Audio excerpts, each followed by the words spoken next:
koox dhalinyaro ah ayaa yiri reer Manchester waa inay diidaa taalada hogaamiyihii xorriyadda Hindiya Mahatma Gandhi oo laga wado Manchester sababtoo ah sida wanaagsan ayaa loo qoray inuu ahaa cunsuri nacab dadka madow sida waxa sheegay koox arday ah oo arintani u ololeynaysa taalada oo dhererkeedu yahay 2.75 mitir waxa la siiyay golaha deegaanka Manchester si ay ugu dabaaldegaan sanad guurada 150aad ee ka soo wareegtay dhalashadii Mahatma Gandhi warqad furan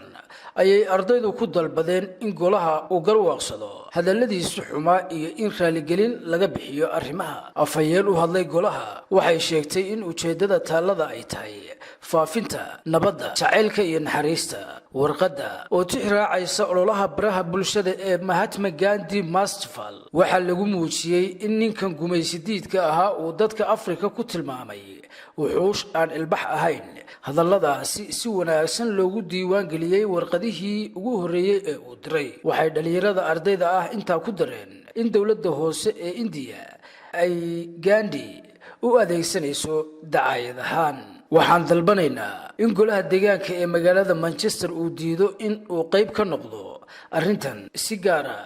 iyadoo la eegayo sida magaalada ay uga hortagtay ficilladii cunsuriyadda waxay sidoo kale dalbadeen in goluhu uu dib u soo celiyo dhaqaale kasta oo loo isticmaalay laguna maamuuso madowgii cunsuriyadda la dagaalamay ee Manchester sida Oliver Morris ama Steve Biko waxa uu ka dhashay Mohandas Karamchand Gandhi oo ah qoys caan ah sanadkii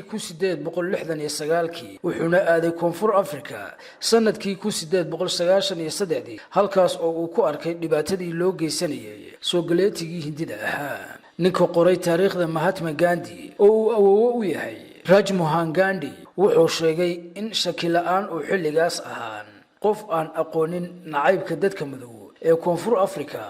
balse wanaaga Gandhi wuxuu ahaa mayl adayg iyo horumar jacayl marka loo eego dadkii ay isku mid ka ahaayeen qorayaasha kale waxay ku doodeen wixii uga tagay xilligan hadda la joogo Ramchandra Guha waxa uu qoray in laga hadlo sinaan ballaaran ay helaan dadka midabada leh ay curdan ahayd horaantii qarnigii 20aad ee koonfur Afrika sidoo kale Ashwin Desai waxa uu ku tilmaamay in Gandhi uu ahaa nin taageeray canshuur badan oo la saaro dadkii saboolka ahaa ee Afrika isagoo iska indhatiray ficiladii xumaa ee boqortooyada ay ku haysay dadka madow afayeenka u hadlay maamulka Manchester waxay sheegtay inaysan jiri doonin wax golaha ka soo gaaraya taaladani taas oo la marsiiyay dhammaan qorshayaashii loo baahnaa bishii Agoosto mana jirin cid diiday waxa ay hadda ku xireysan tahay baqaar wuxuuna qorshaha yahay in Manchester lagu soo bandhigo bisha soo socota waxay tiri in kastoo goluhu ka warhayo inay jirto dood ku saabsan noloshii Gandhi in haddana dadka badankoodu ay arki doonaan laanta SRMD macnaha guud haddaan eegnana ujeedadu waxay tahay faafinta fariinta nabadda jacaylka iyo naxariista afayeen u hadlay SRMD wuxuu sheegay in taalada ay tahay mid aan siyaasad ahayn sidoo kalena aan xiriir la lahayn dawladda hay'addu waxay soo dhaweysay baaritaan lagu sameeyo waxa dadku hadal hayaan ee la soo dhaafay balse